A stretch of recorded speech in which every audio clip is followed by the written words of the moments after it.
This is the story of the origin of Vecna, based on Stranger Things: The First Shadow, the official stage production that reveals the truth behind his creation. A prequel that finally explains how, when, and why Henry Creel became the darkness that would one day consume Hawkins. And to understand how it all began, we must go back to 1943. In the year 1943, deep within a restricted naval zone, the United States government attempted to bend the laws of existence itself. The ambition was bold, to make a warship invisible to enemy forces by distorting the very fabric of space. But when the experiment began, the world around the ship twisted violently.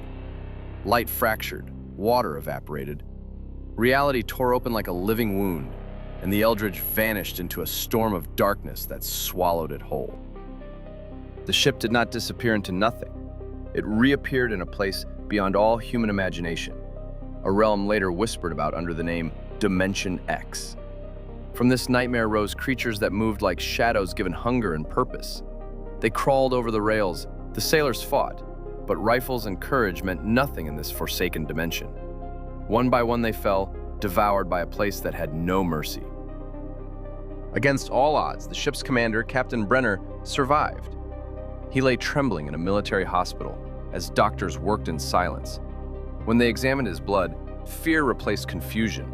Its structure did not match any human classification. Before government agents silenced him, the captain managed to share fragments of what he had seen with his young son, Martin, a warning of shadows, voices, and a world beyond their own. The rest of his testimony was erased, as the truth of the Eldridge was locked away to rot in darkness. Years passed, but fragments of the experiment survived. These stolen remnants were hidden in a cave deep beneath the Nevada desert. There were no guards, no warning signs, because no one truly believed the machinery could awaken again. In 1953, 8-year-old Henry Creel wandered the desert near his home, chasing the thrill of adventure with a toy scope in his hand. His curiosity drew him into the forgotten cave, unaware that he was standing before a relic connected to a breach between worlds. As he reached out to touch it, something awoke inside the machine, something cold and ancient. The device seized him in an instant, and Henry was ripped out of his world. Henry opened his eyes to a place that should not exist. The ground beneath him warped and shifted like something breathing. The air pressed in, thick and charged, whispering thoughts that clawed at the inside of his mind. Then he felt it, a presence vast and ancient, fully aware of him. It drew near without moving, surrounding him with its attention alone, probing him with cold intent. And when Henry was finally released hours later, whatever had found him in that place did not let him go unchanged. 12 hours after disappearing, Henry reappeared at his family's doorstep in the first light of dawn. His parents cried with relief, but Henry did not respond like the child they remembered. His eyes held a darkness beyond his years, and his voice trembled with a silence no 8-year-old should know. The Creels believed their son had been lost and returned. They could not imagine that something might have returned with him. By 1959, the Creel family abandoned their old life and sought a fresh beginning in Hawkins, Indiana. 14-year-old Henry walked the sidewalks with quiet steps. To neighbors, the family looked perfectly ordinary, settling into a charming new house on a quiet street. But Henry had carried something with him from the desert. Somewhere deep inside him, a quiet whisper from another dimension waited, patient and hungry. Hawkins would soon learn that some secrets cannot be left behind. Henry kept mostly to himself. But then he met Patty Newby, a bright and brave girl who believed kindness could heal almost anything. With her, Henry felt something he had not felt since before the desert, a hint of warmth. She could not know she was standing beside a storm waiting to break. Soon after the Creels arrived, Hawkins began to change. Animals were found in the woods, their bodies twisted in ways no predator could explain. Henry felt the pull of something familiar, something that had once taken him from his world. In the corners of his sight, shadows moved against the wind. The presence from Dimension X was reaching through again. As the weeks passed, Henry's behavior grew increasingly disturbing. Spoke of shadows that no one else could see, and objects in the house sometimes rattled when his emotions spiked. At the same time, dead animals began appearing near their home, twisted in ways that terrified Virginia. She reached out to Dr. Martin Brenner, hoping someone could tell her what was happening. Brenner responded quickly, ordering medical examinations and blood samples on Henry. When Henry's blood reached Dr. Martin Brenner, everything changed. Under the microscope, he saw the same impossible pattern he had only heard whispers about as a child, the mutation that had once been found in his father after the Eldridge incident. As an adult, Brenner had spent years studying the fragments of classified medical reports he inherited after his father's death. The experiment from 1943 had not ended. It had resurfaced in a boy standing right in front of him, and Brenner wanted control of it. Brenner invited Henry into the lab with promises of understanding and guidance. Henry agreed at first, hoping Brenner could help him understand the power that had been growing inside him since the desert. At first, the tests were simple: moving objects, sensing emotions, bending metal with thought alone. But soon the exercises took a darker turn, as Brenner asked him to use his power to harm living things.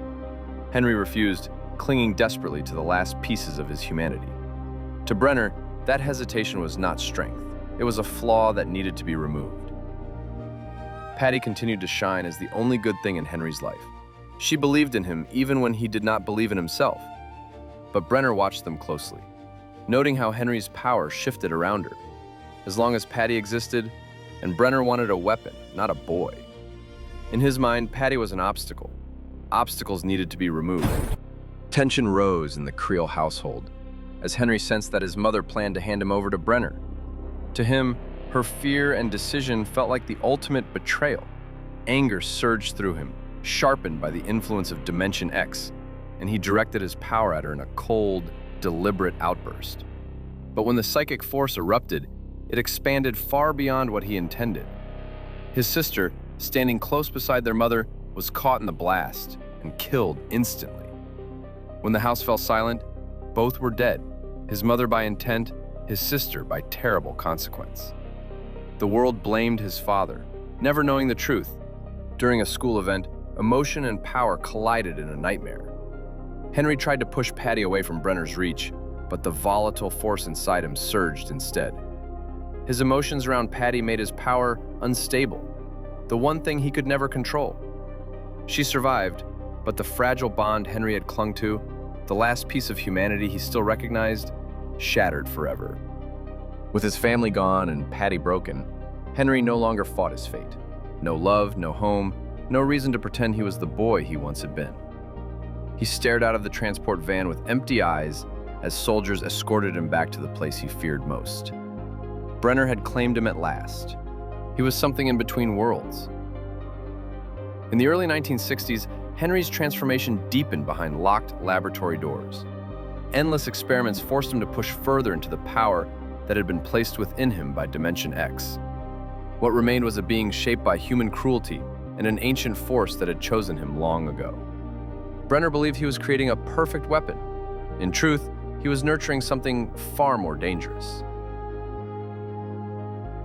By the mid-1970s, Henry Creel was about 30 years old, moving through its halls like a ghost. Then came the day he was introduced to a small girl known only as 11, with a power that echoed his own. Henry studied her with a calm that felt colder than any experiment. When he greeted her through the glass, there was no kindness in his voice, only recognition. Their connection would one day break the world open and unleash horrors that had slept for decades in the dark. And that is the origin of Vecna, the beginning of everything that would later haunt Hawkins. If you enjoyed this video, please consider subscribing, leaving a like, and sharing it with friends who love Stranger Things lore. Thank you for watching.